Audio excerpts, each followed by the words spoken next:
Greetings. Welcome to Speak Nerd and Enter.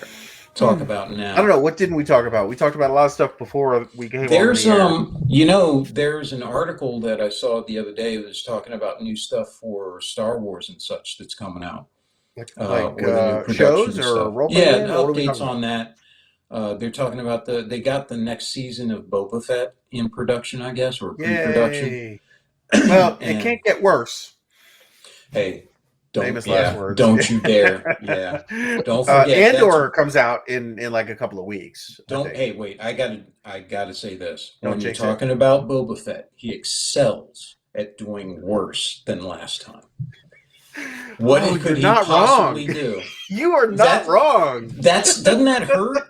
It does. That gets me right where I live. I Thanks, Sean. know. It brings me a little joy, but it doesn't make me super happy to know I've just driven that Now dagger. Saving imagine Private again. I don't think we'd have Ryan one like without into the your other. chest. But imagine if we didn't have the Mandalorian, how bad Boba Fett would be. Like Boba Fett was all messed up, but we're like, you know what? We still have the Mandalorian, and he hasn't treated me wrong yet. As a matter of fact, he's the only thing that raised Boba Fett up at all. Right. You know, I haven't that watched was any of that. You know, you don't need to watch all of it. I'll tell you what you could do, Kelly. Here you go. Here's what you do. You watch for The Mandalorian, you watch the first 3 episodes of the first season. Then you watch the last 2 episodes of the first season. Everything in between, don't worry about it. Okay. Then on the second season, you can watch the first one. First one's fine because that introduces you to a new character, but then you can skip the rest until you get to, what was it, 5 and 6, I think. I don't recall off the top of my head. Or no. You get to the last ones, last 3 on that. So first one on the second season, last 3 on the second season, and you're good. Then when you get to Boba Fett, you can skip everything except episodes 5 and 6 because they don't have Boba Fett in it at all. Which show introduces me to Baby Yoda? That's The Mandalorian. Yeah. Episode 1 of The Mandalorian. Yeah. So the first 3 episodes. Object to that. Watch the first 3 episodes of the first season and the last 2 episodes. Then the second season, first episode, last 3, you said. 3. Yeah, but you can kind of miss that middle one. You could do, I don't know what it would be. Can I fast forward with the subtitles on and just call it good? However you got to do it, man. Mark, however you got to get wrong? through Is there some good stuff in that? There is. Yeah. So with that stuff, yes, Boba Fett sucks out and out until you get to the 2 episodes where he's not in it at all. You don't even need to see the finale because it doesn't matter. But those 2 episodes, you go back and watch our podcast about that. And that'll tell you all that you need to know. Yeah. So you don't need to invest all that time. You can just do the essentials. That's it. Those are the ones you watch with that stuff. But yes, they're talking about a second season of Boba Fett. They haven't mentioned the moped crew. I don't know what they're doing. I don't know what's going on with them. Because he turned over the reins to the factory at the end, right? He did the Willy Wonka thing and said, I can't even remember who he gave it to. He said, I'm not cut out for this. I don't want to do this. I'm going to leave. Which was the other thing that was frustrating. What the hell did I watch that whole season for? There was no point. It was like, what are you doing to me, man? You could have had those 2 episods and, call it quits. I know. Well, like I said, to put the whole thing into a box, Andor looks pretty good so far. Yes. I have high hopes. But again, I've been burned before. But it's so far Andor, I'm like, I really hope it's as good as well. But you know what? I said that about Obi-Wan. And that was Morpheus that was an right unmitigated disaster. And I said that about Boba Fett, and that was an unmitigated disaster. Well, but that proves Morpheus's point of hope, right? Is that hope springs eternal. Hope does, and with Star Wars apparently fans, Lucifer won in this one. That's what Lucifer should have turned into, was Boba Fett. That's right. You know what the night is darkest right before the dawn. Actually, should have turned into Obi-Wan with that overcoat and Princess Leia under it. That would have killed all hope.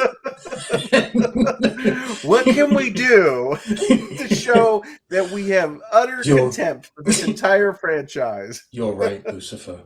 That does kill hope. I shall serve as a slave for all of eternity. All right, you win. You win. Good one. Good one. Yep. I give up. Enjoy the helmet. Here's my sand. That's a good impersonation of the character. Well done. Well done. Oh, thank you. Thank you very much. Yeah, I appreciate it. In the animated series, that was Sean Thornton's audition to play Morpheus. Yeah, they talked about Boba Fett, that's in pre-production, I guess. Or they're getting ready to announce something. And Ming-Na Wen was talking about she's anxious for that to happen too. What else did they have in there? Did you see by the way, did you see that they sold the rights of the IP for the Lord of the Rings movies and The Hobbit and all of that?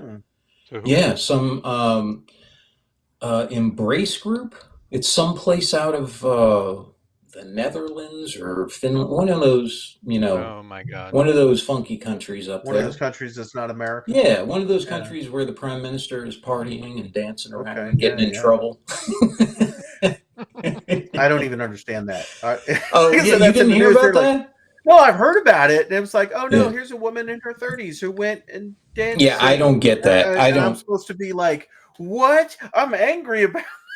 I'm like, okay, she's young and attractive and wants to go to a party, and it's like, now personally, I have a thing against dancing in public because somebody might like put me on a camera and then derail my political career down the road. And this is a cautionary tale. Yeah, I found that I saw the video. I was like, so I don't care. What the hell do I care, man? I know. Is she doing a decent job? Are you happy with her? Then shut up. Not like that Canadian mayor who was like talking about doing coke and all those. Remember him a few years ago? Oh yeah. Well, yeah, and we are in the DC area, and I distinctly remember Mayor Marion Barry getting caught on camera doing cocaine in that hotel. That was, oh my gosh! I can't believe we got to live through that. That bitch set me up. Oh my God, that's a quote. And he got reelected after that. You could have put that on shirts and bumper stickers and everything. As a matter of fact, that would be something to think about. Put that on shirts and then have Marion Barry, whatever year that was, circa, That bitch set me up. 2024. Living. Oh, Marion. Now, as a kid growing up in the DC area, right? The news would come on and they would always talk about Mayor Marion Barry, who was the mayor of DC for a long time while I was growing up. And as a kid, I always thought that was two people, Mayor Mary and Barry. And they'd show him on the news, and I'd see him, and I'd keep looking for his like wife, the Wonder Mary. Twins. I was like, where's Form of the mayor? I know. It took me forever before I realized his name was Mary and Barry. Hey, what can I say? When you're 7 or 8, man, there's things you don't quite put together. So. Exactly. Oh, Marion Barry. I watched an episode of Portlandia, Kelly, where they're going to brunch there, and they're talking about how wonderful the Marion Barry pancakes are. And I thought I laughed out loud so hard because I thought, oh, wow, that must be a callback to Marion Barry. And of course it's not, because there's a Marion Barry or something like that out there. Yeah. But another opportunity lost, like the Hostess Cupcakes thing. But whatever. It made me laugh. They're doing another season of Star Wars Visions. Okay.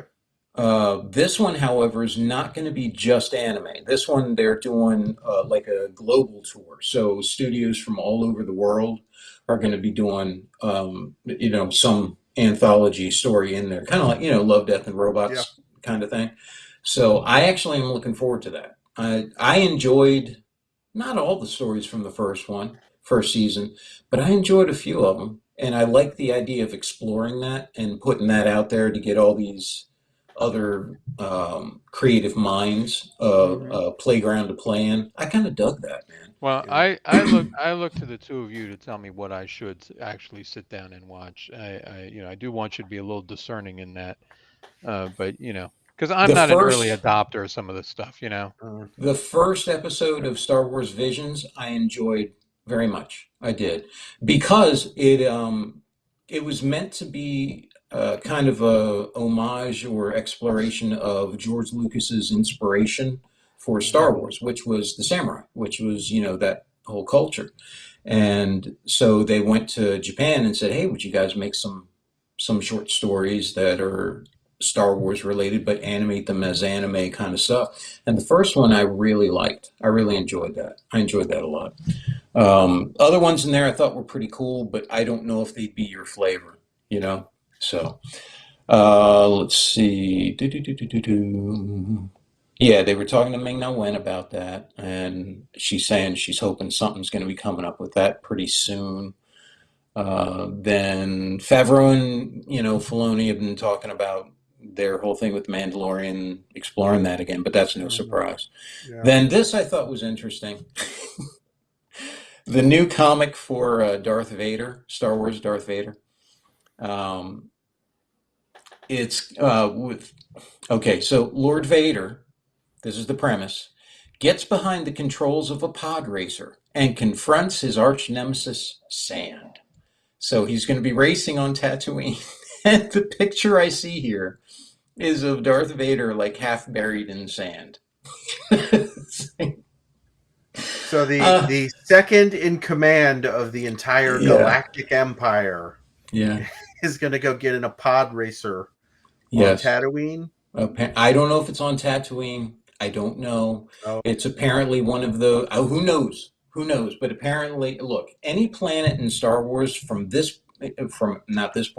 many moons ago forward that is based on a planet that has sand. Come on, it's Tatooine.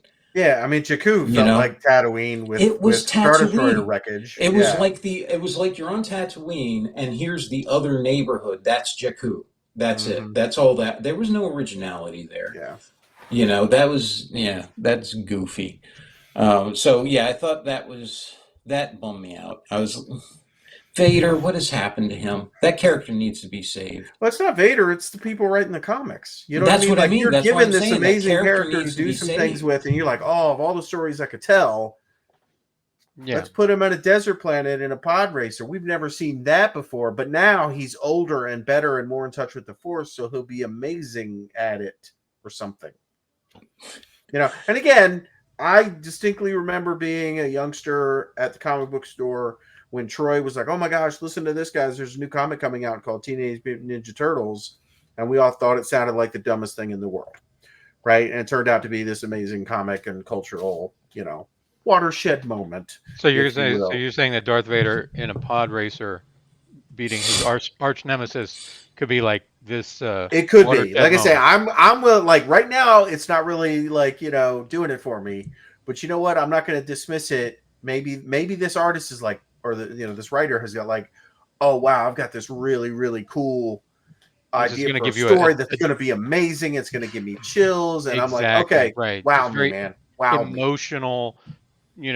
Scrapes through the. You will be amazed. That's right. You will be amazed at how moved you are by Vader on a pod racer. That's right.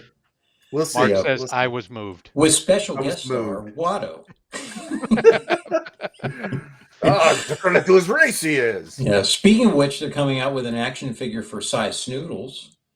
So you have that. That's the singer from Jabba's palace, the one with the long snoot and the little lips on the end. Those little lips. Yes.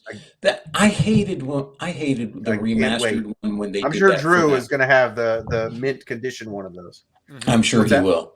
I hated the remastered version of Return of the Jedi where they redid that and they had the CGI version of her where the lips get all big up into the screen and everything. Right. I like the puppet one, the old puppet one. It was kitschy, But, man, what does that matter? Let's see. They had something with Plo Koon. Who cares? He's dead. Or is he? Yeah. That's one of those things like where, with all this retconning, it's like all these Jedi are supposed to be dead. Turns out they were all just hiding somewhere. He was actually one of the Jedi I would have liked to have seen more of. I thought he was very cool looking. I liked the look of his character. Very, I don't know, very alien kind of thing. Didn't breathe oxygen, so he'd walk around with the whole, breathing thing. Because I think they breathe. I think uh, he came from a planet of helium. I think, or I think that was what they breathed. I don't know. They all had high voices, I think. Let's see. But yeah, that was and then of course Ahsoka. They got that in the works, and they're working. That actually, I'm looking forward to. Ahsoka, I'm looking forward to. Andor, Yeah. I'm looking forward to. See what happens with those. Kelly, you liked Rogue One, right? Loved Rogue One. Great movie. Yes. Yeah. So Andor, I'm hoping is going to be good. I really am. I really like the idea of a show that they can do multiple seasons, because basically Andor is the rise of the Rebel Alliance when you think about it, because he's in Rebel intelligence or whatever, and we've already seen in the trailer, drawing a blank on her name, Mon Mothma. Is it Mon Mothma? Mon Mothma. Yeah, Mothma. Okay, and she was high up in the kind of the Rebel Alliance, and so I could really there's some fertile ground there to tell a really cool story that leads up to Star Wars. Sure, and I can respect that. Okay, now my relationship with the Star Wars universe, was those first 3 movies, episodes 4, 5, and 6. Those were fantastic. Rogue One, fantastic. Everything else has, on some level, except for the animated thing that Sean, you were showing me the animated stuff one time when I was over at your place. That stuff was pretty good, but everything else in the Star Wars universe has found a way to disappoint me. You talking about the stuff for the video games? No, not for the video game. No, some animated, like what was it? The animated series you were showing, the Clone Wars, right? Something like that. Okay. Yeah, but everything else has found a way to disappoint me. Some of them tragically. And so anymore, anything I see Star Wars related, I go in assuming this is going to suck, and then I wait for it to wow me. And Rogue One did that. I mean, I went into that thinking, oh my God. Even the first few minutes, I was like, oh my God, this is not going to go well. And then it did. I mean, it's one of those things where it was this watershed moment, much like Darth Vader and a pod racer. And but everything else is something you didn't know you needed. Right. That's right. But everything else has been a disappointment. So I hear these shows and I'm just like, I don't know. And then it was like with The Mandalorian, where everybody was then talking about Baby Yoda, right? I remember walking into stores and people were like, "Oh, I just watch it because I like the Baby Yoda character." I was like, "Oh my God, I will never watch that now," just because that's the thing I'll hear as I'm sitting there watching that show, and it just disappoints me. I would like them to treat that universe with a bit more respect, because I think it is a rich universe to play in. It's just they find ways to screw it up. Okay, first of all, Baby Yoda is awesome. Yeah, Baby Yoda is cool. Cuter every episode that he's in. He's also a good character. He is, and it's a puppet, so it's old school. Yeah, but it's very well done. So but in all seriousness, I get what you're saying. It's cute. Yeah. It's a merchandiser's, heaven. Oh man, we could put Baby Yoda on everything. Cool, whatever. Aren't you shocked they didn't think of that before? Honestly, what? Aren't you shocked they didn't think of a Baby Yoda before? Like Padme, her only reason for being in the prequels was so that he could sell a lot of dress costumes for little girls for Halloween. You know what I mean? Yeah. Different outfit, every single thing, and they were cool. And I don't think that was the only reason that she was in there, but it felt like the merchandisers were paying attention during the prequels. There's a lot of characters that were created purely for the merchandise. BB-8. Oh, sure. That was purely for merchandising, right? He created. I was watching the whichever documentary it was that was talking, one of those, the one on Hulu or the one on Disney, I can't remember. But his whole thing with Jar Jar was that Jar Jar was going to be the big thing. He was sitting there, they got a bit in there with him up at the board, and he's doing his writing and storyboarding things like, everything hinges on Jar Jar. Jar Jar's going to be it. And he's talking, and I'm like, oh man, if only I could go back in time. yeah, but I mean, Jar Jar felt like, okay, this is here for the littler kids to give them someone to laugh at and identify with, and this, that, and the other, and did it work? No. But the process of, I'm going to put this movie together, and I want to have a character that kids will like. But see, you know what I mean? Because I don't picture them loving Darth Maul the way we love Darth Maul. But I think that's where a lot of these franchises go bad, and Star Wars being one of them. I think Games Workshop went bad in that way too, because they took this dark universe and then they try and having worked in the retail outlet portion of the company, they focused on little kids, man. The way you were supposed to run games in the stores was, make it fun for these little kids. But I think that does a disservice overall to what it is. I mean, I think if you let some of these franchises just stand on their own two legs, you get something better out of it. Personally, that's my opinion. Now, the other thing they have coming out, about, Ahsoka and all that, they have the Acolyte that's coming out. Now, the Acolyte, I don't know what to make of that. And I don't know, I hope that would be good, because that's actually, the idea of it is interesting to me. It takes place, I think, the century before the prequels. So Yoda is like So it's kind of Old 700. Republic, High Not Old Republic Republic, type of not thing? Old Republic. No, it's still in the current in the prequel era, but it's 100 years before that stuff takes place. So Yoda is still there. Yoda's like 800, 700, 800 years old, and it's him, I guess, or I don't know how much he's in it, but it takes place in that time, in that Okay. time frame. Old Republic would be awesome, but that would be Oh, I see. Older, yeah. But I mean, the Republic was well established, is what yes, I mean. the Like Republic 100 is years at ago, its the height. Republic was at its, Yeah, it was it's at doing its height. fine. Yeah, yeah. Valorum, I don't know Valorum's, I don't know how old Valorum was, but I imagine he's regular human, so he's probably not even born yet or whatever. But His great yeah, great grandfather was. yeah, yeah. So it'll be interesting to see if they go, because I know the Sith Lords who were actually kind of in there doing their Well, secret so stuff off to who the is the side as Acolyte? all Is this was that happening. a I Sith don't know. focused, or is okay? So I we don't don't know. know. We just know it's called the Acolyte. Yeah, yeah, I don't Okay. know. I'm sure Yeah. there's So stuff like out at this on it, point, but I'm like, I don't know enough to have an opinion one way or the other. And I think a lot of people, they'll see these announcements and they want to like be negative about it or be super hypey positive about it. Like me, I'm like, okay, you've decided to do a show called The Acolyte. It's set 100 years before the prequels. I'm on board. I'm ambivalent. Like I like Star Wars content, but I don't have an opinion. You're in new territory as far as I'm concerned, because this isn't based on an existing show or movie that I've seen. Knock yourself out. Wow me. Come on. I'll give you a chance. I have an opinion. It's apparently, going to suck. apparently they're also doing a Mhm. Lando show. Okay. Are they So going to get who's the actor? no, I think it's Billy D. supposed Williams. to. No, who's the other one? They don't know. They don't know yet. It's unclear whether it's going to be a younger version or what era that's going to Yeah, be. yeah.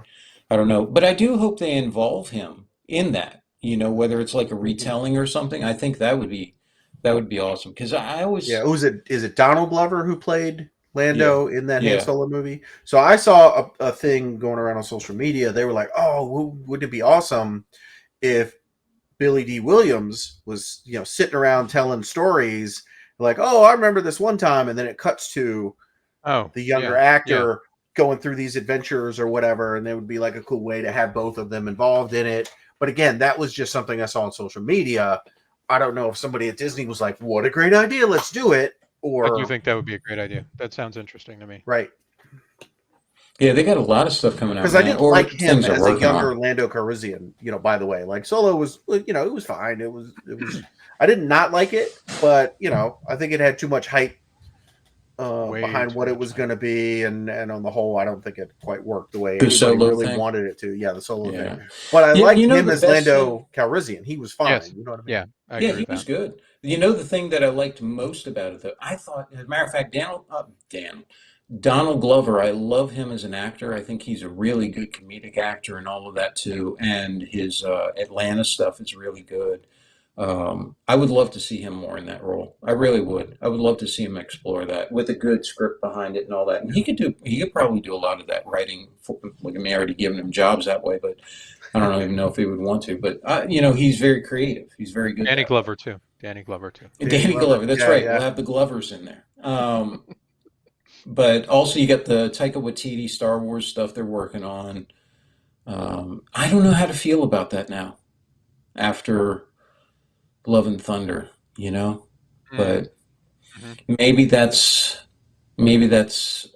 an anomaly. Because, you know, Taika Waititi also, you guys haven't seen Flight of the Conchords, have you? If not, not that I No. remember anyway. I love that show. Flight of the Conchords is amazing. That is such a good show. And Taika Waititi was one of the people who was involved with that. He directed a number of the episodes, and some writing, you know, that sort of thing. And so I love that. I loved Ragnarok and Jojo Rabbit. I even, you know, I like Jojo that. Rabbit was fantastic. Yeah, we But also did Hunt for the Wilder People. I was, you know, I've been trying to get Helena to watch Jojo Rabbit, and I can't Yeah. get her to do it. Why not? Really? What's her objection? I don't know. I don't know what it is. I don't know what her object. I think she thinks maybe because it's about World War II, it's going to be super depressing or something. I don't know. Well, it wasn't a laugh riot, but Well, you no, know. but it. Yeah, it's this weird thing where parts of it are hilarious and are meant to be hilarious, and then parts of it are not. Yeah. Yeah, Yeah. you know what I'm saying? So But as far as World War II movies go, I that's definitely in my top. Actually, that's in my top films of all time. I love that movie. was that Jojo Rabbit? Yeah. Yeah. Yeah. Yeah, So- like I say, it was an unexpected good time. You know, you weren't quite Yeah. sure what to expect out of it, and you know, Taika Waititi, what you come, he's tells some quirky stories. Yeah. You know what I'm Yeah. saying, but I like it. You know what I mean? Like, but again, he can go back to that well too often. You know, like I He said, he can, but I think when he does it well, he does it really well. And you know what? I'll be honest with you. I'd prefer him to take swings than not. Yeah. Yeah.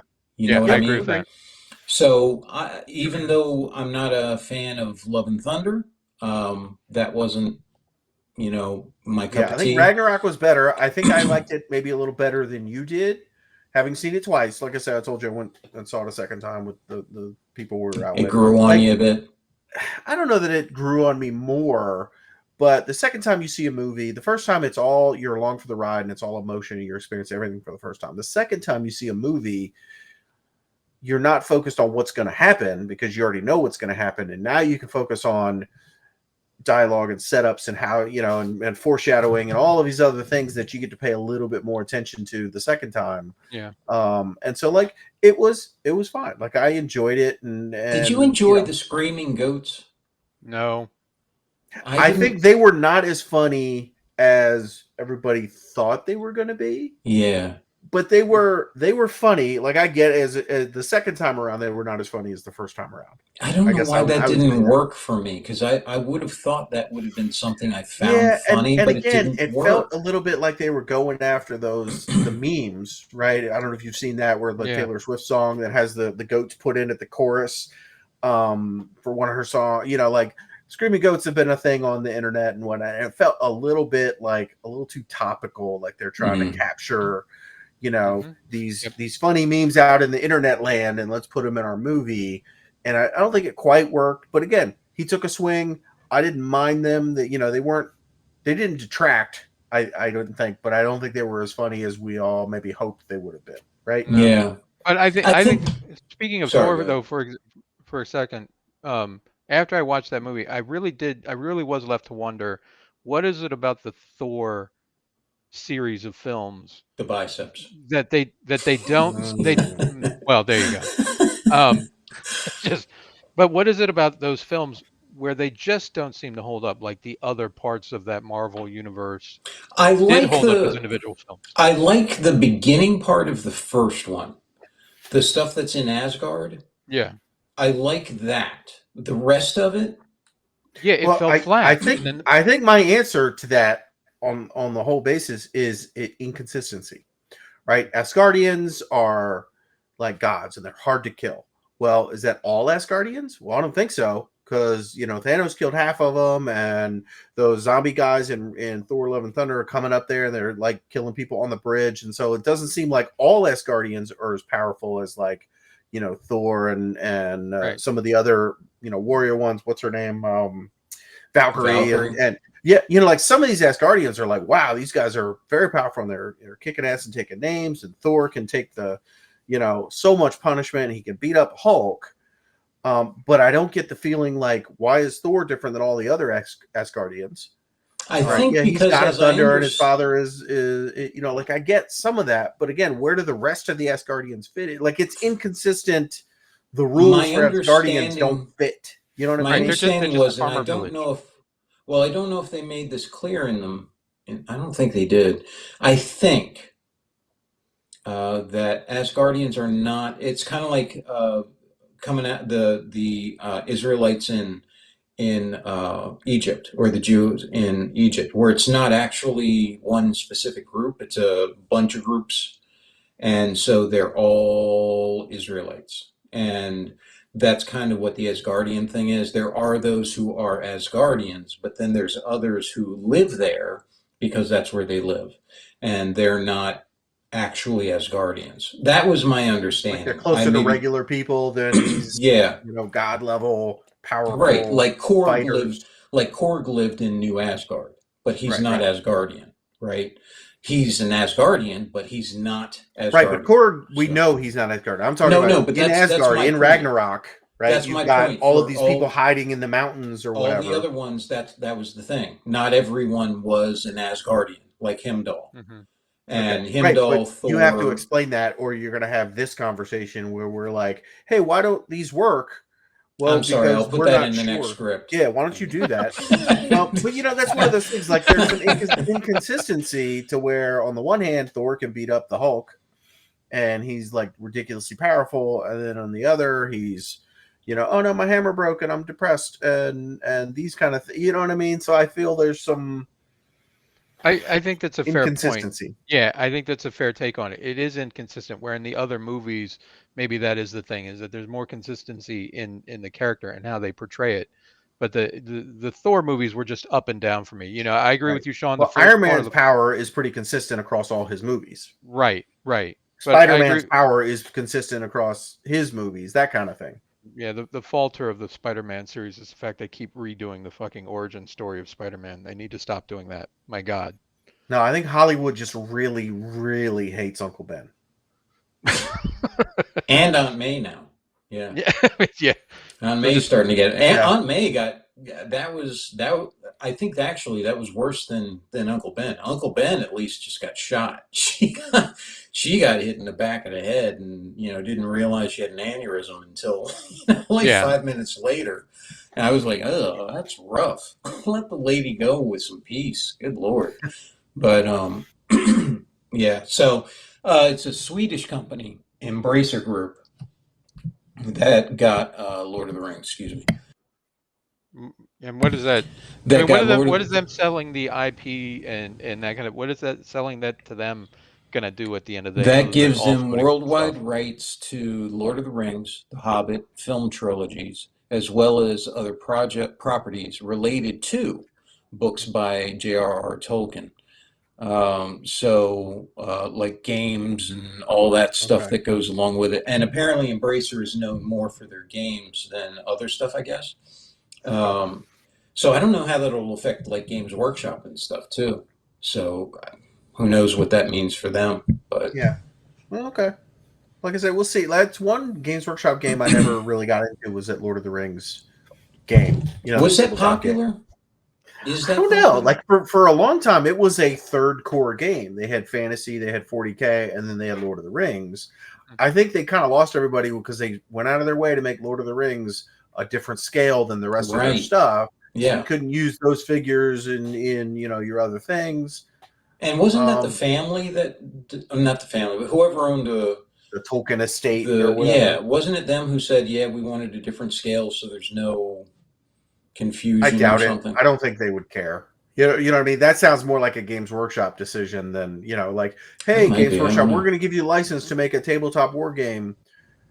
I don't know. Uh, I could see a descendant of the Tolkien family wanting some sort of exclusivity, just to capture some stuff. But I think ultimately the argument is really ridiculous, because you would have captured revenue either way, in my opinion. yeah, yeah, yeah.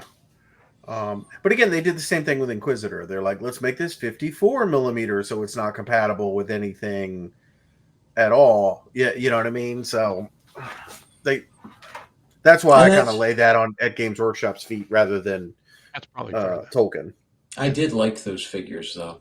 Yeah, I the figures are did. great, and like I say, that's a game I never quite got into, and a lot of that has to do with like who your current gaming group is, and if your friends aren't playing it, then yeah. Yeah, it gives them rights to the trilogies and any Tolkien-related movies, video games, board games, merchandising, theme parks, and stage productions. Okay. So So, basically, they have the bulk of the rights, is what it sounds like. yeah, sounds like But it. Amazon, I believe, only had the rights to, like, they don't have the Second rights to the Age. Silmarillion. They had a right No. to, like, the An alternate appendix. version of the Second Age. Yeah. It's weird. Yeah, that's coming out soon. So we'll see. Like I said, it got a lot of negative press, but again, I'm gonna put my tinfoil hat on, and a lot of times it feels like negative press is the marketing department wanting to cause a hubbub about things, so that people who are like, "Whoa, there was a hubbub about that. Maybe I should watch this and Do you see honestly think see they what the need deal to? is." Do you honestly think they need to create hubbub about it in negative ways? Honestly, I think all you have to do is put out a video, and it will self-perpetuate negativity regardless. Mm, You can do everything you I want hear to you. do. I hear you. But again, a lot of that I believe was a self-inflicted wound. Some of the Sure, sure. decisions But that what have I'm been saying is, made, but I don't disagree. All I'm saying is that with the fan base of most of the properties that are out there, I think you really don't have to work that hard to create that. Does it mean they're wrong on all the stuff they're talking about? That's not what I'm saying either. I just don't think you have to work that hard when someone's as emotionally invested in that sort of stuff to get people, excited and upset yeah. about that sort Well, of thing. and again, I think the people who were upset had reasons. You know what I mean? Like there were Well, some choices of that, them. that took them away from the way Tolkien laid it out. But Yeah. again, it remains to be seen whether those choices matter. Yeah, see, that's Were the those thing. choices detrimental? Like personally, I don't really care if there's some black elves or Yeah, I black don't dwarf. care about that. I'm like, Yeah. okay, you telling a good story. I mean, Hamilton had a black George Washington. I didn't hate Hamilton, right? You know what I'm Yeah. saying? So there's been a big hubbub of no, dwarves are supposed to be this way, and women dwarves are supposed to have beards. I don't care. Yeah, you know what I mean. Yeah. I'm not such a Tolkien purist. Like if you're going to tell me a cool story set in the Right. First Age or whatever it's set, I'm like, cool. I'm reserving judgment until I actually get to see it, but I'm acknowledging that there's a big hubbub about choices that were made. I think, And whether that like- hubbub was the marketing department or internet nerds or some combination of the both also remains to be seen, right? and I think when people make us think about stuff like that, it says more about them than it does the story overall. Because I'm with you, Mark. Tell a compelling story. I don't care who portrays what character. I'm devoted to the story itself. Right. Yeah, But I I've agree also with that. seen, articles come out and they're like, oh no, fan backlash against X. And they literally quote like a guy on Twitter. Yeah. Like that one guy on Twitter who made a snarky comment, which he may or may not actually believe, because people will sometimes just say stuff on Twitter to get a rise out of people. And then you wrote an article about it, and now it's fans hate X because look at this one guy who wrote a bad thing about it on Twitter. That is exactly what I mean about people just stirring the pot and wanting to cause a controversy so that they can get likes and clicks and fans are upset about what? And I got to click on this article and read it. Now And it's all the marketing promo BS that is the internet now. Some of it, I think it is. Well, where I would have an issue is if they change a lot of the character, their motivations. You know what I mean? Like if Galadriel is now some good lady. Well, she wasn't. She was a jerk. That's why she had to leave Arda, or not Arda. That's why she had to leave. Where the archangels were. In the west, the Undying Lands. That's why she had to leave the Undying Lands. That's why so many of the elves did, is because they ended up being corrupted by Morgoth and fighting each other, and the Valar were like, "All right, get out," and they had to go. And she ended up going across kind of what would have been like the what used to exist between Alaska and Russia. That little land bridge thing. They had to go across that and over into Middle Earth, and they were over there until the Valar said, "Okay, you've been away long enough. You're not quite the jerks you used to be. You can come back now." We need a graphic to go along. We need a graphic to go along with what Sean is talking about, so there can just be a graphic of showing like little people walking across. Written in crayon. Yeah, written in crayon with little cutouts. Cave painting. Like one of those old felt boards. Little smiley face cutouts until they get kicked out, and then suddenly they're all, frowny face. Turn it upside down, and it's a sad face, right? Yeah, when they die, you get the little X thing on them, like from Mr. Bill. Mm-hmm. And but if they don't change that stuff, see, that's the thing that matters to me, is the tone that Tolkien gave to his stories, which was beautifully done. Beautifully done. I mean, some of the most powerful writing I've ever read was in the books that no one else read, like, the Silmarillion and Children of Hurin, which was really good. I would love to see Children of Hurin. That was awesome. That showed you, I'll tell you what, the whole thing I said about, the writing for the devil and, all of that stuff, that's the book I'm talking about, where he shows up and he does his thing. Morgoth does his thing and takes this dude and just demolishes his life, everything in it, and forces him in perfect health, even better than perfect health, utmost health, right? Forces him throughout time to sit there on the wall of his castle and watch with these perfect eyes and perfect ears as Morgoth destroys his family. And it was just written so well, so well. And it does not have a happy ending. It's one of those, where it was in a time before Tolkien, I guess, got so attached to his characters, and he was willing to off people and have some really horrible, like Game of Thrones level stuff happening. And you're like, ooh, wow. I can see where Game of Thrones got their inspiration for that, Speaking of which, so my wife and I finished Better Call Saul. They just wrapped up that series, which is amazing. Let me finish. And the next thing we've just started, because she's never seen it, is Game of Thrones. So we're plowing through that now. And I've almost forgotten how good the first few seasons were. You know what I mean? Like, we just finished season 1. We're in the middle of season 2. And like, it's just so good. It's so well done. It's good storytelling. It makes me ache even more for how bad they screw it up at the end. See, that's the Alan Moore level writing that I'm talking about, where there is, there's one character who's like good, I think you could say, and everybody else is shades of evil, with sparks of good. Jon Snow, I guess, is really the only good character out of the whole thing. Brienne, I guess, is good. Brienne is good. Yeah, I'll give you that. I don't think she did anything, but she was extremely honorable, and so maybe 2. Okay, 2 characters in there like that, and then everybody else in there is bad, unless I think of somebody else. But Hodor, that's true. There you go, Hodor. Yeah. Yes. So 3. So 3. Everybody else is a right bastard. It's turning more and more into a Neil Gaiman show. But that was one of those books. Have you seen the series, Callie? No. I started to watch it and then I stopped. Have you read the book? No. Oh my goodness. Like I say, the books are amazing.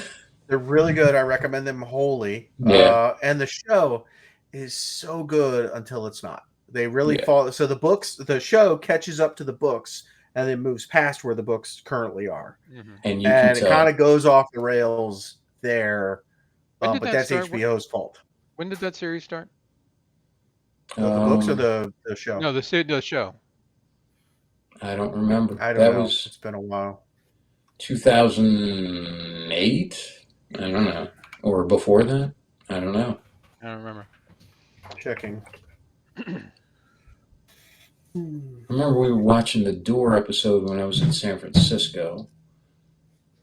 And I can't remember when that was, so that doesn't help at all.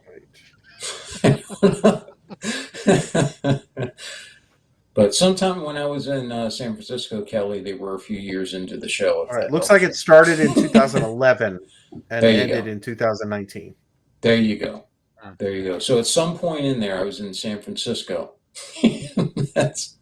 And there was an episode I saw.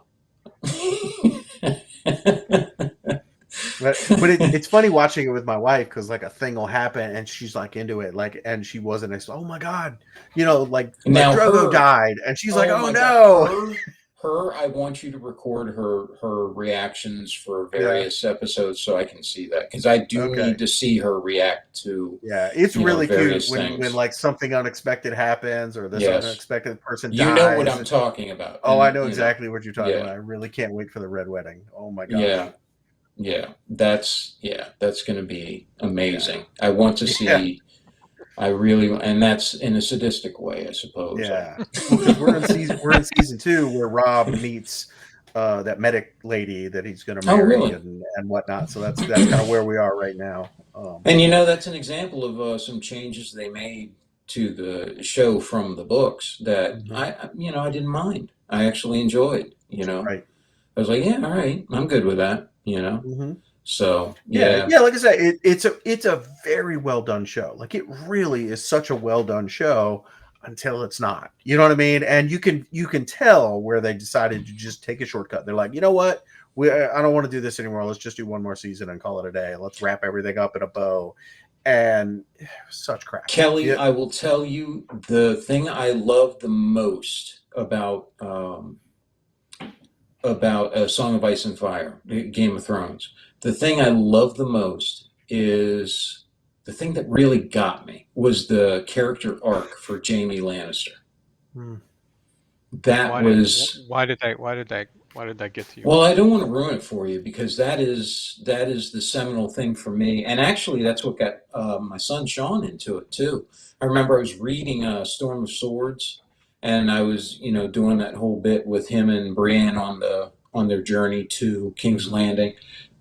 And I got to some bit in there, and I told Sean, I said, you got to read this. You got to read this chapter. And he read that, and then he was into the books, and he had to read the whole thing. So that story arc was really, really good. If you're a writer, if you're making a story, this is another example of what we were talking about, Mark. Yeah. Going against and the world building that George R. R. Martin has done, right? He's got the old gods and the new, and there's all these little like quirks of culture for these different cultures that he's created that just it feels like a real world that these people inhabit. You know what I mean? You can tell. It's such a good job. You can tell. He has a felt board. He has all the characters on. I'm sure he does. Yeah. Actually, he got to a point where he couldn't keep up with that. And there's two people, because he's a huge fan. I'm talking about Martin, the author. He's a huge fan of Tolkien. And he loved how Tolkien put his world together, and it was so deep and rich. And it shows. He really puts effort into that. And he got to a point like Tolkien where it's just too much and you start to lose it, And so there were these two other writers, I believe they were, that he would run stuff past. And they said, no, you can't do this. Don't you remember this happened back in the Targaryens, first age or whatever, all these different things. And so he said, would you guys, mind coming in and helping? And that's what they do. They actually go through and help him to keep all that stuff together. Because Martin's almost dead. He's now like a billion years old and hasn't finished the story. So, and he's got all that Hollywood money, so he's just like. And I'll be honest with you, I wouldn't and not write another chapter. I would not be heartbroken if that happened, because it's kind of like you with the shot you took on the target. Where the first bit you got there was perfect. And you're afraid to take the next shot because you're probably not going to do the same thing. Yeah, it doesn't get better than perfect, right? Right. And so if you leave it nebulous, if you leave it without an end, it kind of makes it perfect in a way. You can have your own ending without ever there being that canon. You know what I mean? Like Tolkien was going to write in. Tolkien actually had an idea for what happened after The Hobbit. There was actually another story that he had been kind of tossing around in his mind about going into, and decided not to do it ultimately, kind of because of that. So do you think in a story, because this got me to thinking, because you'll see this a lot I'm a big fan of classical music, right, and made a big study of that. But how is that possible? And you hated the pace of Sandman? How It are is. you not like ska 24/7 and It is. just It is. thrash metal and It is one of the the dichotomies that is Kelly. But yeah, look, the it, King it's Man. it's it's one of those things of like, do you think that somebody can actually pick up, let's say that George R. R. Martin, passes away and leaves the story undone, No, nobody can unconcluded? do that. Yeah, can somebody pick up and do it better? Because there's lots of instances where people do that, but I think in many cases, if not all of them, it's really a lesser version of what Yeah, the no, by the originator was point attempting. it's like Tolkien. By the time you get to that point, you have so much evidence of who you are Right, that you have created at that point. right. It would be like Mark suddenly dies tomorrow and some other dude decides to be Mark, and tries to interact with us and all that. We're gonna know it's not Mark because we've Somehow, known Mark's somehow that strikes me as funny. nonsense. I Yes, it wanted, should. That was my point. Yes, I want yeah, to see who we pick as the new Mark. You know, with the bald cap and everything. Yeah, hair No, coming out from the way under. that would work is we'll have Megan come and my daughter come and be the new Mark. Watch No, her we'd fail have to pick miserably. somebody. Megan wouldn't be funny enough. We'd have to pick Uh, somebody else. See, what Kelly's talking about, what you're talking about, Mark, would be what Tolkien's family did, which is right. after Yeah, he yeah. died, Christopher Tolkien took over and, did all that. No, wouldn't work because there is an example of that. What we'd have to do is go find somebody else to study Mark and try to be Mark Oh in wow, the daily life. auditions would be amazing. They yeah, would be amazing. it would be. Yes. Yes. But we would know. That's my point. By this Mm. point, there is so much mark that has marked our lives that there would be no way to be able to pull that off. In answer to your question, Kelly, that's Yeah, just the magic that is Mark. right. But back to your point, Sean, of like, how can I like classical music but find the Sandman too slow? And I thought about your comment actually this morning. I don't remember when we talked about this, but you talked about you made some reference to music and how people's relationship to music is too slow, they get bored, they move Yeah. on, what. Yeah. And so I started to, my comment back to you at that point was it's somebody's connection to the music and an understanding of what the artist created, right? And so I was thinking this morning that, okay, do I really feel that Sandman is so slow, or do I just not have a fundamental connection to what Neil Gaiman is trying to do with the storyline? Because I sat down cold, no research, never Right, read the books, and I'm just sitting down cold to watch this thing. And for right. me, unconnected, it was too slow. But if I had a deeper connection to the overall purpose of what this served, would my feeling about it be different? And I Yeah, don't like the know. classical music you like, you know who the composer is, what they were thinking, what was Right. going on in their time, and why they wrote it, kind of thing. Yeah, exactly. And it does make me, because you made a comment in the beginning of this particular recording where you said that it was something akin to a master class on how to write a story. And I do That remember was like Alan Moore. Alan Moore, but it did make me think about at the start of the pandemic with all the lockdowns and things. One of the things I signed up for online was this thing called masterclass.com, and they I've heard of have it. a recording on there of Neil Gaiman talking about how to do storytelling.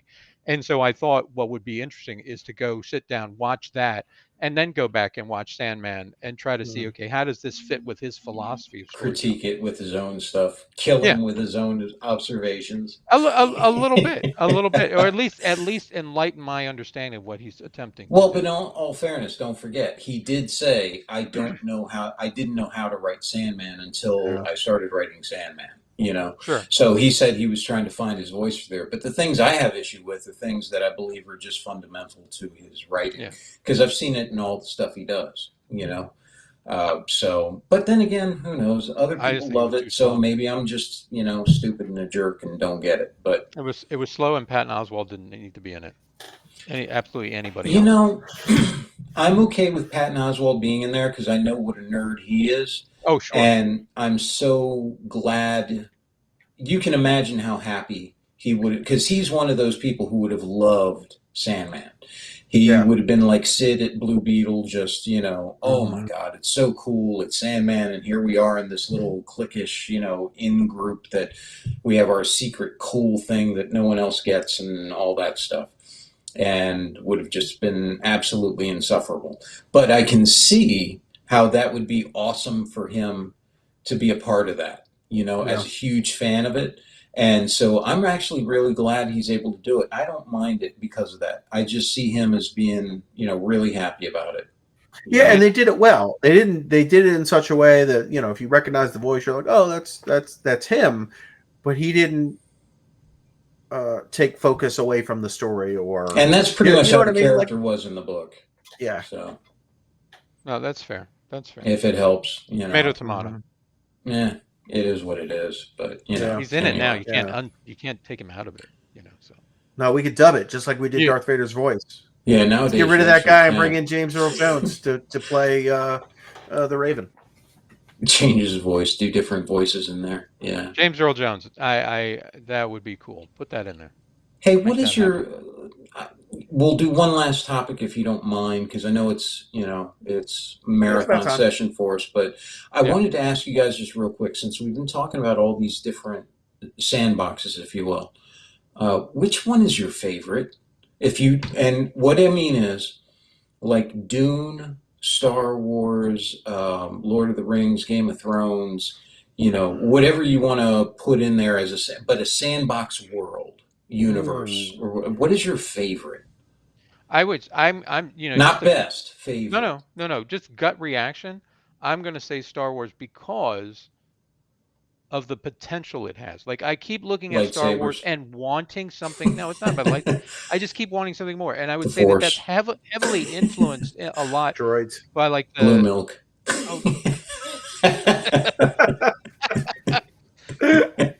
No, I like seeing Mark Hamill breastfeed off a large puppet, but I just feel there's so much there that can be built, and I'm really I think that's why it constantly disappoints me, because it doesn't. Right, Star Wars has so much there, and I felt that there's moments where they hit that mark. Like in Knights of the Old Republic, that game was phenomenal because I felt that a lot of the story hit that mark in a lot of ways, right? And it was really driven by you as the player, and I want to see more of that, but and that's why it just keeps disappointing me. And I think that's why it disappoints me so strongly, is because I like it. And where it to be more than it is. By the way, where I think Lucas went wrong with that is that Lucas wants it to ever be for 7-year-old kids. Yeah. Yeah. And he always goes back, this needs to be for the kids. And I think that sells kids short, and also does a disservice to those who were kids who grew up and now want something that grew up with them. And I think that was his shortcoming. And when he got divorced, because his wife seemed like she was the one who actually held all that stuff together and made it coherent. And when they got divorced, it was really just him driving the boat. And that's when you got the prequels. And not that there isn't good stuff in there. There is. But it needs someone to tighten it up and make it. Not. They just should never have existed. Darth Maul, Darth Sidious. Okay. Look, if all you have is a character, Darth Maul, that is no basis for a trilogy of movies. Qui-Gon Jinn. I'll keep throwing them at you. And I'm just going to say it all sucks. Watto. BB-8. Sebulba. Okay, BB-8 I'll give you. Look, C-3PO has been in all of them. Yeah. He is the true star of Star Wars. Yes. Yeah. Well, whatever. I think he's actually the evil behind the scene. But okay, so Star Wars. Okay. What about you, Mark? What do you think?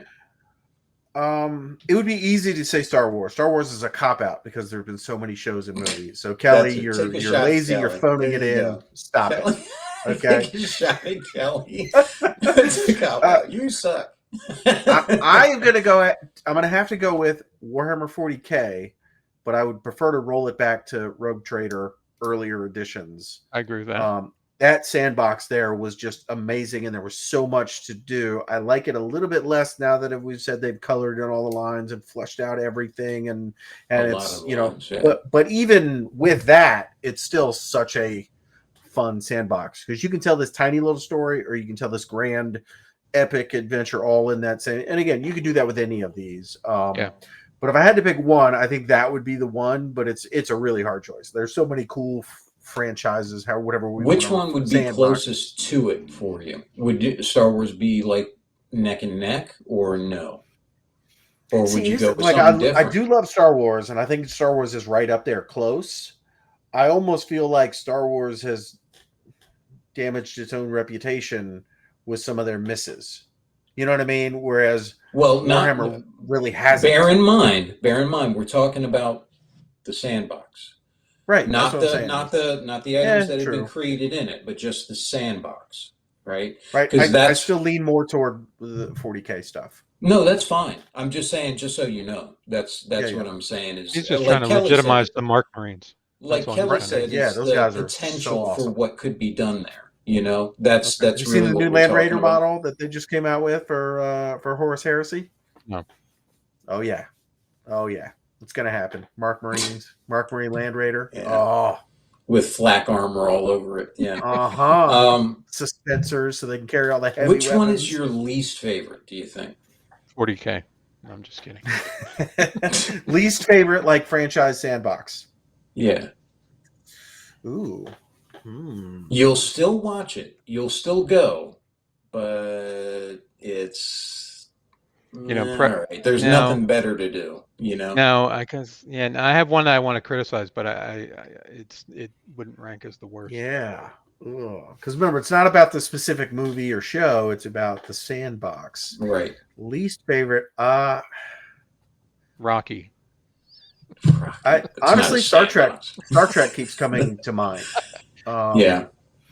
Like I like Star Trek. I especially like the newer movies. Yeah. With Carl Urban, Chris Pine, and what. Like I like those. I like the reimagining and whatnot. And some of the shows look really good. Strange New Worlds. Like I like Star Trek, but Star Trek it's not really pushing a whole lot of boundaries. You know what I mean? They're doing a lot of the same things. It's like, let's go explore the universe, and then we come into contact with some wacky stuff, but we're humans, so we figure it out, and yay us. You know what I mean? Like so much of that is the same. It's got some cool stuff, but when you put it up against Star Wars and Warhammer and the Marvel Cinematic Universe and some of these other things, I think it's showing its age. You know, I was I gonna think so. say Dune until you made that argument, and then I was like, well, of course, Star Trek. Star Trek is the one because Dune at least has political and metaphysical intrigue and ideas and such, Sure. and it does span a larger era and an empire and all of that stuff. Star Trek always feels like you're right, like we're always watching the same 100 years over and over and over But again. that Dune series did have the line, "My name is a killing word," and I can't overlook that. That's just so horrible. Moeed, my name is a killing word. I must ride the sandworm. So bad. But I did like Villeneuve's take on Dune much better than the original. I did like that.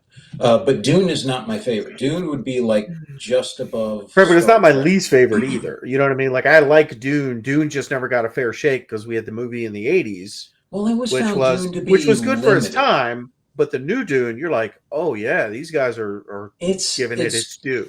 But it feels, maybe it's the Tatooine fatigue. I'm just so tired of desert planets and all that, and all that stuff. Dune. What are they going to? I know, I get it. I get it. Come on, man. At some point, the water planet of Dune. I didn't go out and ask the author, "Hey, can I have a book about dunes?" and just call it Dune and sand and all that. Yeah, they start you on the water planet, and then they put you there on Dune, and then that's it. That's where you are. Yeah. But there's a lot of cool stuff in there. There's cool stuff in there, and there was a lot of inspiration for other things. And it's not simple characters. The characters are very complex. So that one, I couldn't put at the bottom. Star Trek would be the one. You're right. Star Trek would be. And I'm the same. I will watch the movies. I'll watch the show and all that. And there's parts that I like, but man, I hate the Fifth Element idea of it. And I hate the constantly seeing Pike over and over again and Kirk over and over again. And it's like you were saying, Kelly, with the Spider-Man thing. How many times am I going to see this origin story? Sure, yeah. And in Star Wars, you got massive amounts of time that you're spanning, as well as space. And so you have just so much more richness in there. Lord of the Rings, probably the deepest of all of them, Yeah, as far I as agree. that goes. So yeah, I would say Star Trek would be my least favorite. Yeah, yeah. yeah. 40K is probably, you're right about that too, Mark. I think, man, that's neck and neck with me in Star Wars, though.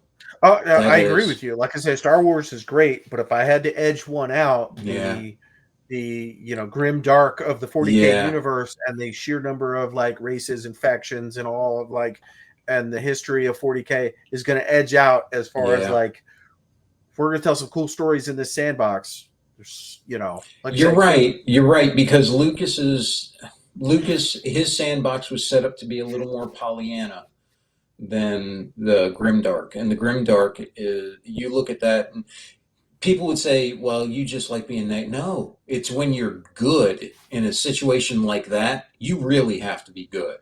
yeah. You really have overcome something to be that kind of person in a place like that. I That's remarkable, No, I agree. I think 40K when I mean under the specificity of saying rogue trader, yes, and I think also when I'm looking at the Star Wars sandbox, I see them as kind of almost kind of the same because they both had sort of this dark origin, and I think when you leave it at that, the possibilities for what that universe could be is infinite, right? And but they've constrained all of them. Each of these franchises is disappointed by constraining all of these things. Yeah, But I think coloring in the lines, you're painting yourself into various corners. right, right. but I But as think as a 40K fan, I'm still is. hoping it does more. Yeah, I think 40K still has the most leeway that way. yeah.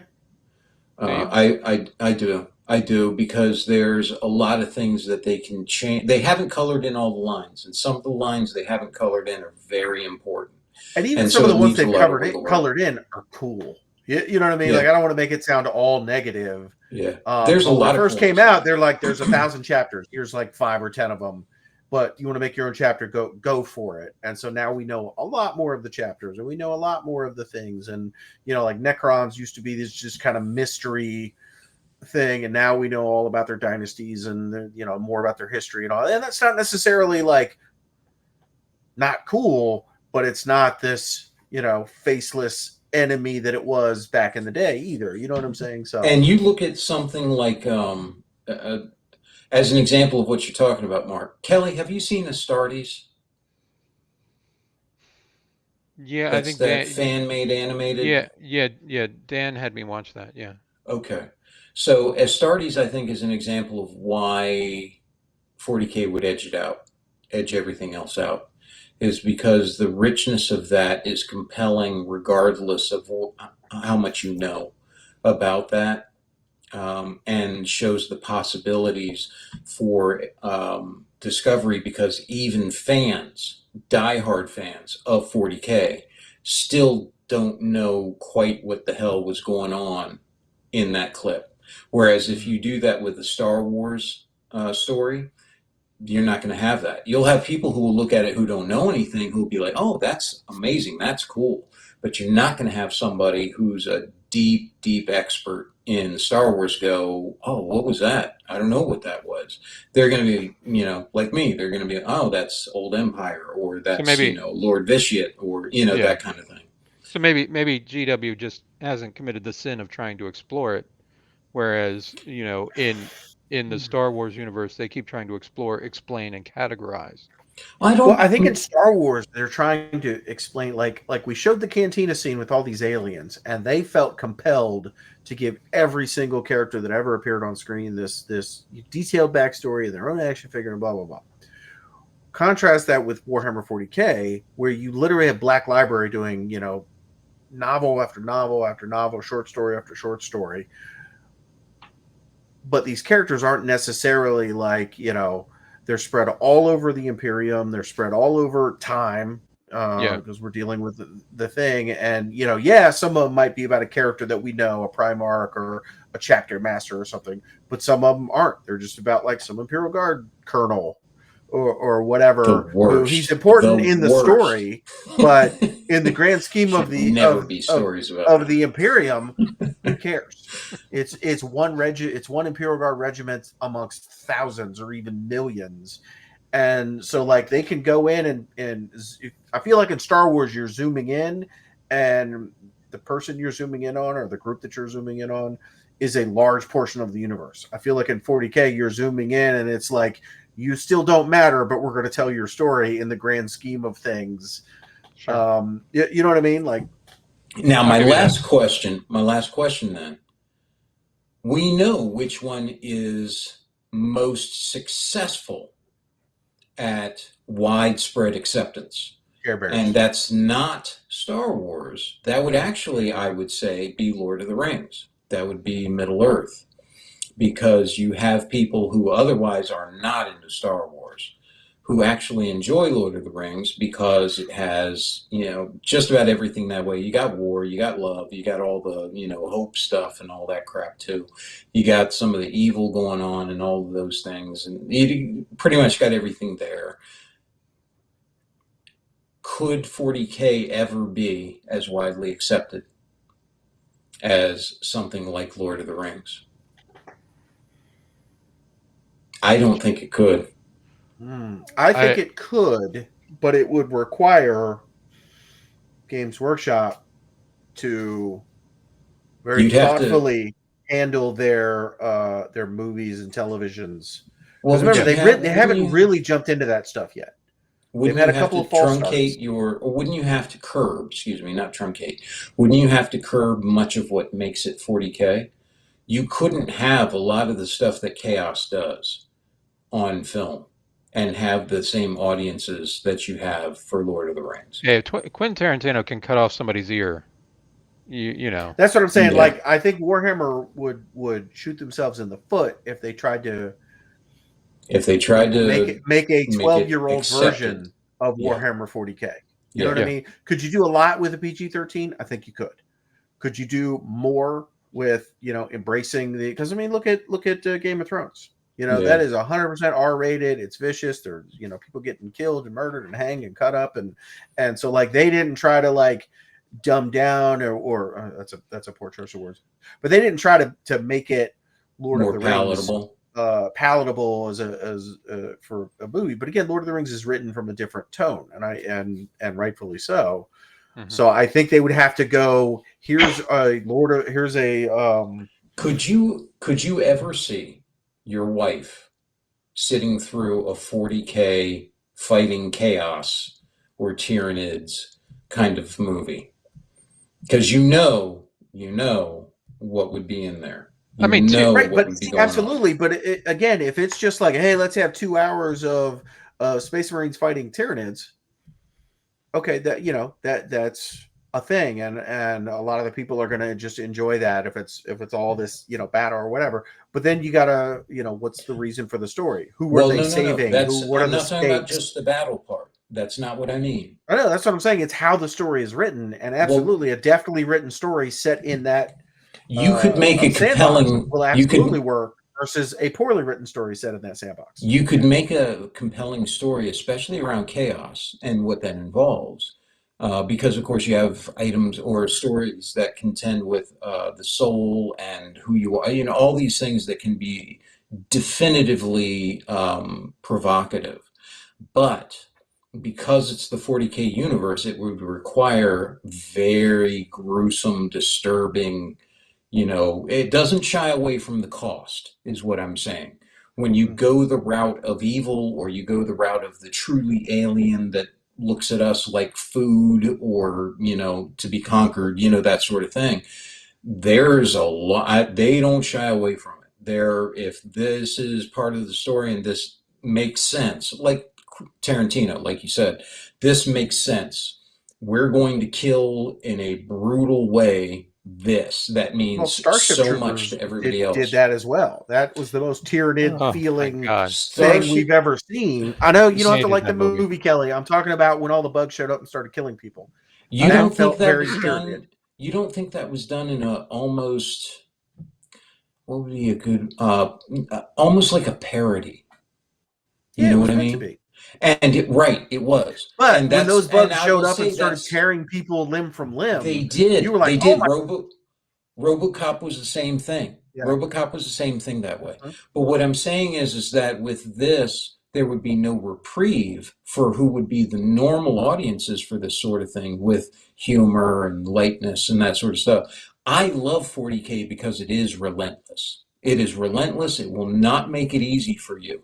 If you are going to succeed at this, you're going to have to do it on your own merits. They are not going to help you along, is what I'm saying. With those other ones, they are giving you a life preserver of some kind. Here's lightness. Here they are showing up doing their little Well, banjo things with the neon on them, and everybody have Mhm. fun and I all that. I think here, Sean, the thing is that you have to ask yourself, what's the purpose in telling the story? Is somebody going to watch a movie about the chaos god of corn? Mhm. No, I mean, but why would you put together a 2-hour string of that, right? But Well, you don't think you could have a compelling story that way, I think I or think you even Nurgle or any of I that? That's right my right, point. but You can have a compelling story about any of these topics. It's I going to think you come down to the could. Yeah. deftness of the story you put together, not Right. the setting. I think you could. I could totally see a 40K movie, where you tell bits about chaos, because the average viewer, again, doesn't need to go in depth. And part of what's intriguing about the 40K universe is that you never understand all of it, right? Because it's so clouded in Hmm. mystery and that kind of. So I think that introducing to segments of it would be fine. But again, Now, mind you, I don't foresee sorry, like go a ahead. 2-hour, you know, romp through the world of Slaanesh. Now, I don't see mind that you, happening. I want to let you Ooh. know I don't necessarily agree with what I'm purporting. Sure. I'm playing devil's advocate this way. Yeah. You I know, th- I'm with Mark on this point. I mean, it all comes down to how you tell the story. I think people will sit down to watch much of anything, Right. Because provided it's a Sandbox is compelling. Black yeah. Library has proven that you can tell a story about any faction and have it be a compelling story. Like, Yeah. a lot of people don't look at Black Library and go, oh, those suck. They're because I'll terrible. be Like, I'll some be are better honest than with you. others, but that comes down to the writer and the story they chose. Because Sure. I'll be honest with you, in the life that we have led, each of us, I think we've had boxes checked for most of the stuff we would want to see in real life, like Marvel and Lord of the Rings and all that stuff. We've had those boxes checked. The one we have not had yet is 40K. And I'm wondering, that's why I was wondering, is there something intrinsic to it besides, of course, the company that runs it? Is there something intrinsic to it that would No. forestall, delay, or absolutely not allow for No. that story to be told? I think that's totally game. I think that's totally based on the company itself. The company, Yeah. and we had Yeah. that discussion, is very protective of its IP, and that's why I think they've killed most of those things. Because when that Space Marine game came out for Xbox, right, Mhm. Yeah. that was phenomenal. And who amongst us who's played 40K for a long period of time didn't think, oh my God, I finally get to do this in a game, Right. And and before that that, there was that Dawn of War cutscene with the orcs and the Space Marines, right, that right. cinematic that, who hasn't watched that a bazillion times? Right, Yeah. or that YouTube clip of the Lord Inquisitor thing. I mean, I've watched that about a Mhm. hundred times. It's so when I sit down to try to do something creative, I'll probably turn that on and I'll just sit there and be like, oh my God, it just unlocks a lot of that. But Yeah. Games Workshop itself has simply made a concerted effort to just not take that step. Right. And I'm not sure that's necessarily a bad thing, Right, right? Because right, in the time that they've been out, they've seen the Lord of the Rings movies hit, and they've had a part in doing a game based on those.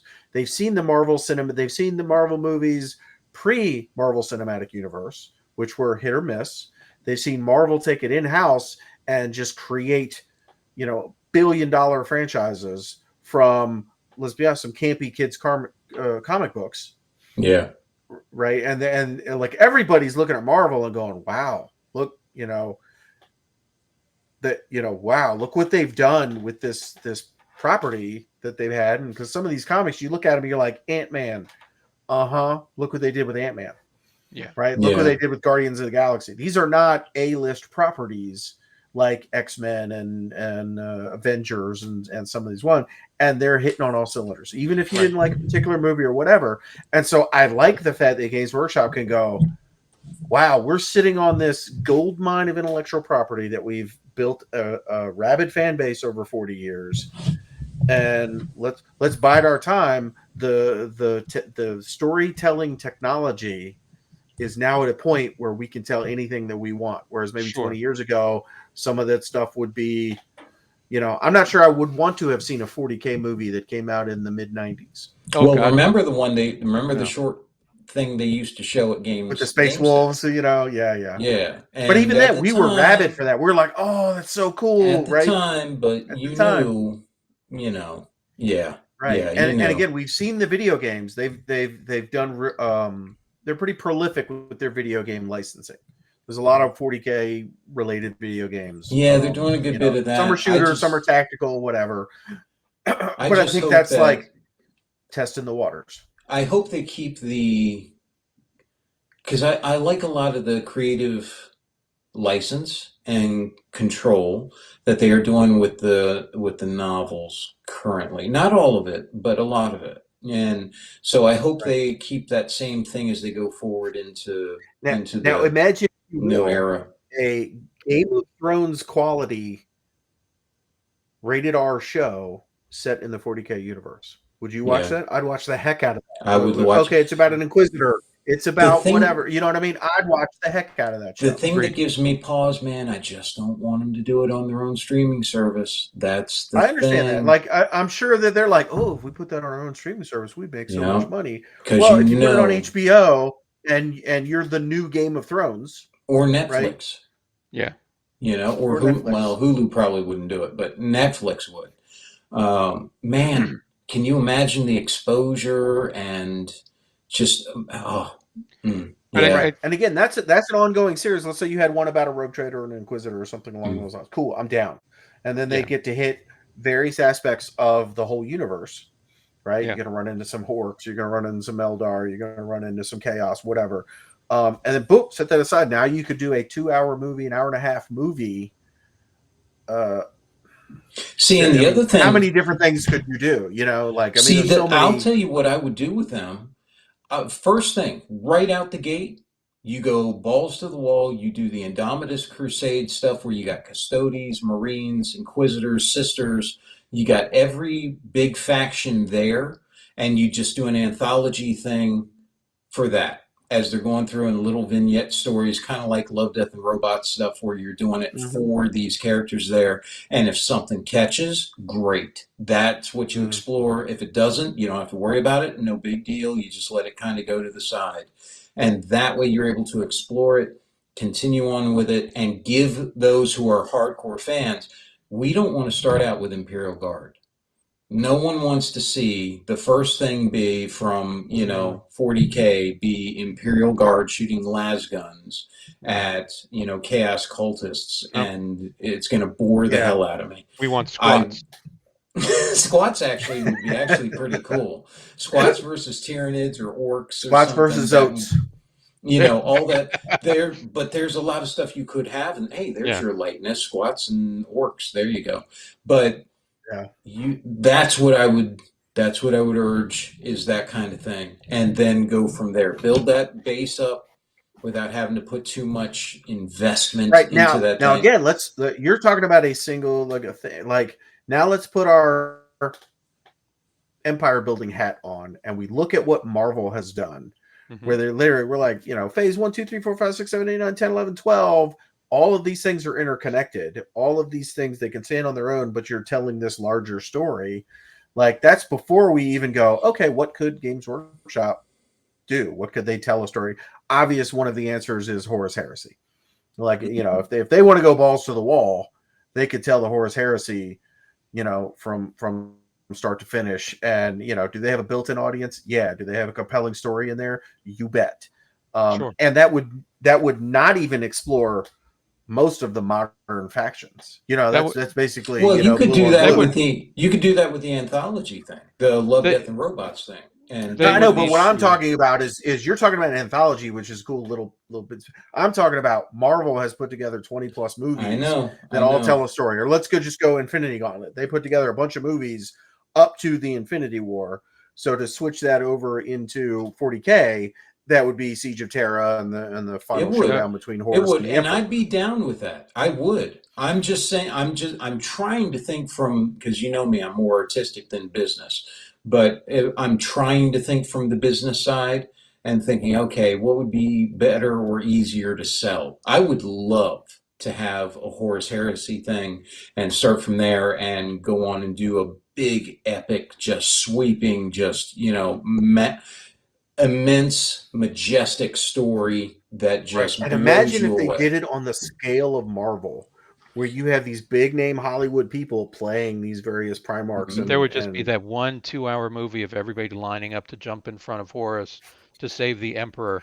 That's You get right. that one Yeah. Matt Damon Lots right, cameo. happened. now Two serving smoking number barrels. 27. Horus running out of ammo, needing, yeah. Yeah. The that would be amazing. I would love to see that. And like we talked about, I've even thought about different actors for different Right. Well, parts and and things like again, let's that. say But they don't do that right out of the gate. Okay. Could you tell the Armageddon siege with Gazkul Thraka? Because there were yeah, Space Marines in that, there was Imperial Guard, there was Orcs. I mean, you could tell a compelling story just set but see, this is on what battle. scares me because they've already done a bit of that with Gaskell Thraka and Yep. Yeah. Commissar Yark. They did that on Disney Yeah. Plus, on Yeah. Warhammer Plus. I Uh-huh. just don't want them. God, I don't want them to do the GW thing of we're going to build our own, and do it our way and show No, that everybody would Here's be the else. thing. disaster. But see, here's the thing though. Like Marvel doing it on their own has proven that they're better at it than anybody But they else. didn't do it on their own. They didn't. They They went did through the once because the major movies were hit or miss studios. until Marvel Studios was like, you know what, we're going to bring this back in house. Well, When no. Marvel retained creative control of the movies that were going out, even the Spider-Mans that Sony was like, they're like, look, give that to us, and that they've consistently gotten better when Marvel's been at the Yeah, helm. what I mean is, Marvel didn't sit there and create their own studio and try to do that. You know what I mean? GW, I just don't want them to sit there and decide we've got this one fire hose and that's it. It's only going through this.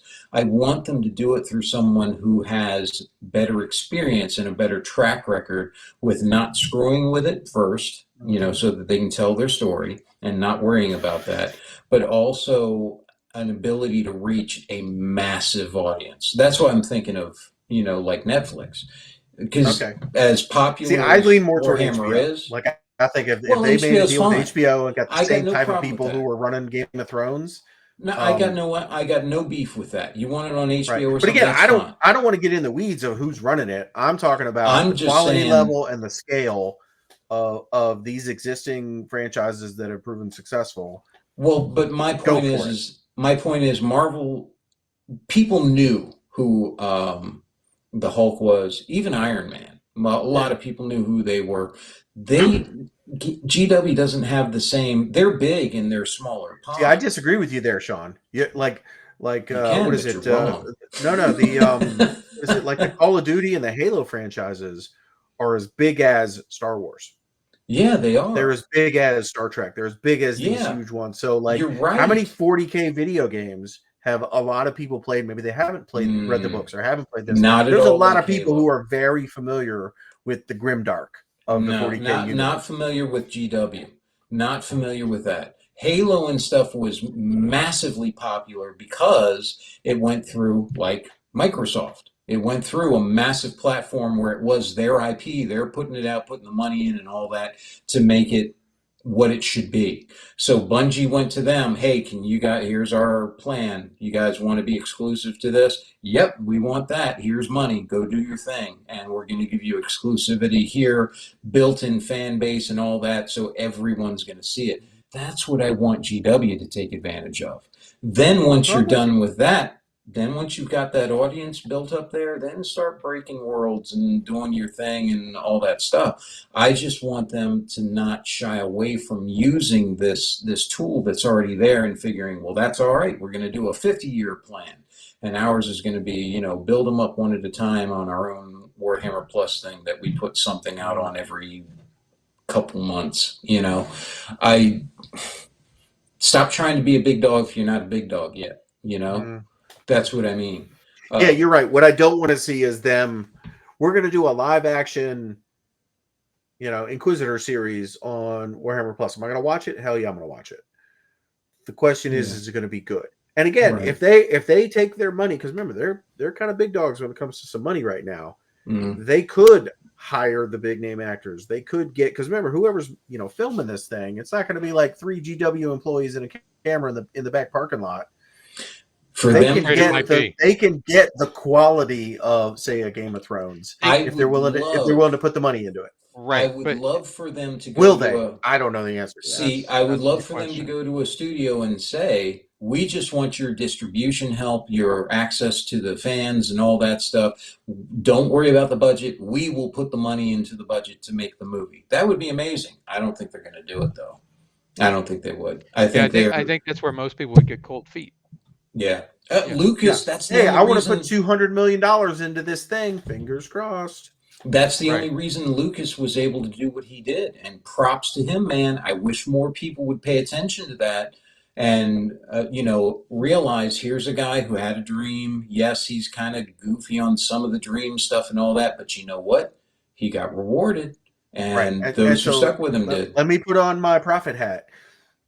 Games Workshop is absolutely going to do that. Is that under your tinfoil hat?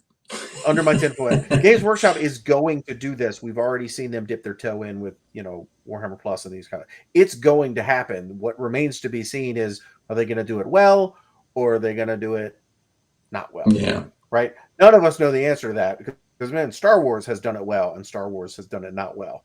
You know what I mean? So but the biggest franchises, it's endured. And like I say, I think they're aware of the strength of their intellectual property. Right? They built Black Library, they built the war games, they built, they licensed tons of video games. I think they're aware, and I think they're being cautious and moving in that right direction. Absolutely. I'm sure people are like, oh, we've got Warhammer Plus. Like, we built that because they see what Disney Plus is doing, what HBO is doing, and these kind of things. And so, media going into the future, this is going to be a revenue stream, and they're absolutely looking at that. But I think they're also got to pay attention to the failures. Like, things come out, and you're like, oh, that sucked. And it's going to come down to who's going to take the chance, put the money up, and do it. Yeah. Are you going to do it well, or are you going to do it cheap? I don't know. I think Games Workshop has a lot to lose in that. Other franchises that have come out, they've had things that they could weather the storm of a couple. Doesn't it look like Kelly has an afro, by the way? It does. It does. Yeah. No, it comes down to, are they going to be DC or are they going to be Marvel? That's what it really comes down to. Exactly, because the cost of doing it badly, I mean, it's more than just the cost of that movie. It'll sink a lot.